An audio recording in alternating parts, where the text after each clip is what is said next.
Now, I'm pretty sure na very familiar kayo dito sa brand na ito, si Redmagic, and this is by Nubia. They started way back in 2018 and look at them now. Sobrang nila dinodominate ang gaming industry. With a simple motto of win more games, and ang dami ng fans sobra si Redmagic worldwide. In this video, share ko sa inyo yung experience ko from Redmagic 1 until si latest na Redmagic 11 Pro. So tara, let me walk you down memory lane.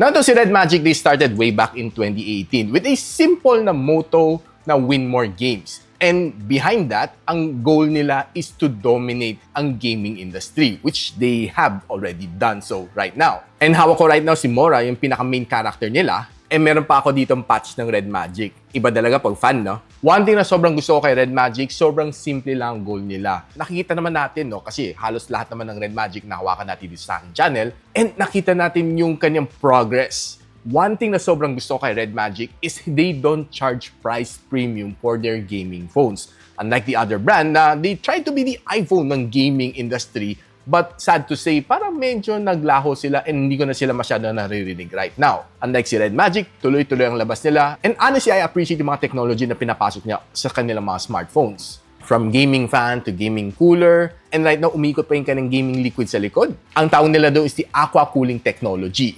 And by far, ang daming award na rin nabigay kay Redmagic. IF Design Award, meron silang Good Design Award, meron silang Golden Pin Design Award, meron din silang mga award from Chinese Mobile Competition, from CES, and from Red Dot Online. And the list goes on. Ang dami nun. I remember holding the first gen na Redmagic phone which started way back in 2018 and very plain lang ka na itsura. Just a strip ng LED lighting sa likod and that's it. Then sa 2019 came Redmagic 3S. I remember tong phone na ito being one of my favorite gaming device back then. Playing mga shooting games, talagang aliw na aliw ako sa device na ito. It was really a nostalgic throwback. Redmagic was one of my early go-to na gaming devices. Then sa 2020 came Redmagic 5G. Ito, may remembrance pa ako. Binili ko yung buong set niya nakasulat dito, 5G guys.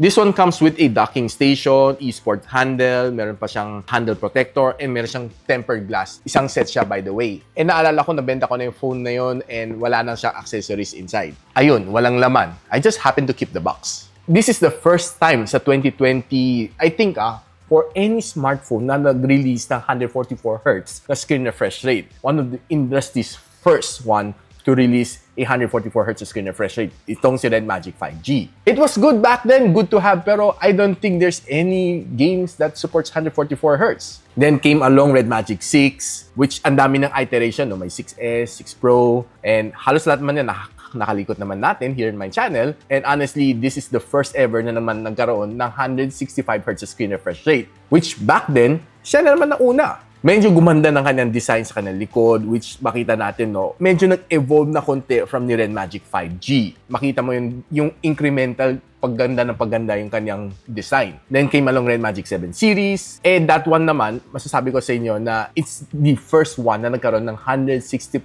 watts na fast charging brick. Yung nga lang, sad to say guys, sa China lang yung nagkaroon nun. Sa global, I think lock-in lang tayo at 80 watts if I'm correct. Due to some international restrictions sa kanyang law, sa mga CE, ICC, sa China lang nila na-debut 165 watts na fast charging. Yung design niya is a little bit more of the carryover from the Redmagic 6. Pero ang ganda naman niya, yung kanyang color sa likod is looking pretty nice and solid. This is 2022. And at the same time, si Redmagic 7 Pro is the first ever phone na nag-release ni Redmagic, no, with a under-display na front-facing camera. Honestly, I'm a huge fan ng mga phones na full display sa harap, walang punch hole, walang notch, walang whatsoever. Kasi buong-buo yung screen I don't really care too much about yung kanang selfie shots. Well, until now, medyo hindi pa rin ganun kaganda, hindi pa rin na-perfect yung technology niyon. Kasi yung camera, tapos meron ka nakatakip na panel, no? So, probably that's one of the limitation ng under-display na camera. But overall, I don't really mind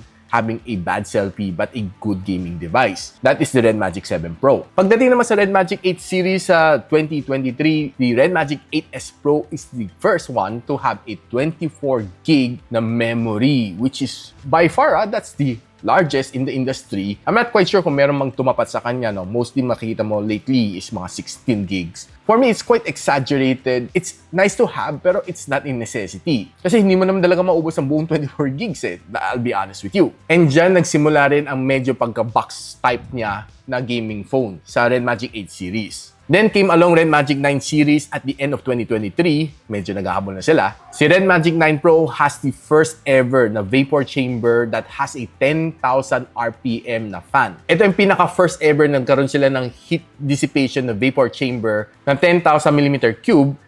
This one dissipate yung heat faster than any other gaming phone in the industry. Which na-feel naman natin, yeah, it has improved. Though the past Redmagic devices are a bit hot.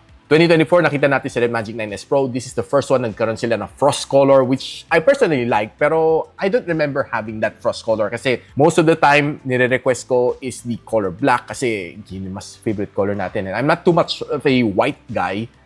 Hindi ako white guy.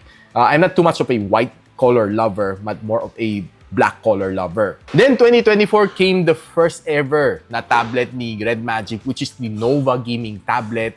Ang ganda ng performance nun, guys. Sobra ako natuwa sa kanya. And this tablet is designed to handle any single AAA games out there in the industry. Then immediately sinundan nila nito, which is one of my daily driver right now, si Redmagic na Astra. This is a 8-incher na tablet which fits just right inside my sling bag. Perfect na perfect siya for gaming on the go. And I simply love tong tablet na ito. Sobrang powerful niya. Wala na akong ibang masabi talaga. Kundi I simply love this one. Kasi kaya ko hawakan ng one-hand grip. And yung pinaka-latest nila, end of 2024, is the Redmagic 10 Pro. Hawak ko dito is the Mora Pink. Yun ang favorite color ni Mora. Well, honestly, si Mora pink naman talaga. And this is a special color dedicated kay Mora. Kahit gusto ko ang color black, pero dahil fan tayo, kaya napabili ako nitong 10 Pro na color pink.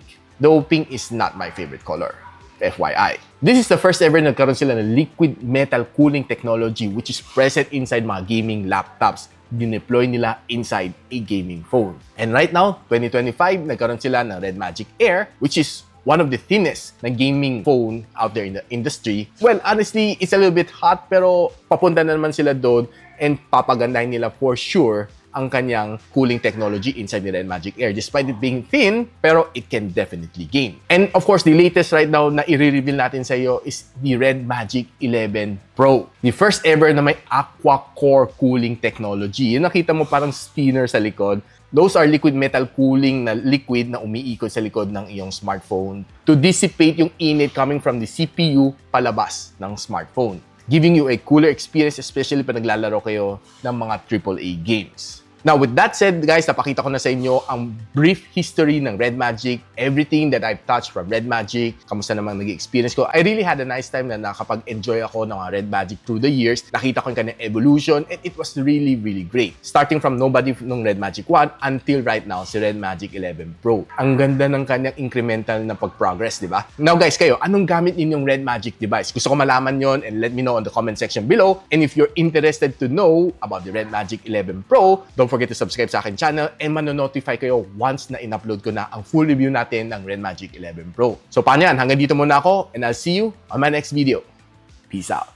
And so, ako para si Richmond and you're watching Gadget Sidekick. What's up? Like and subscribe to my channel. Don't forget to hit that notification bell. For one of my latest uploads, click dito. And for one of my popular uploads, click here.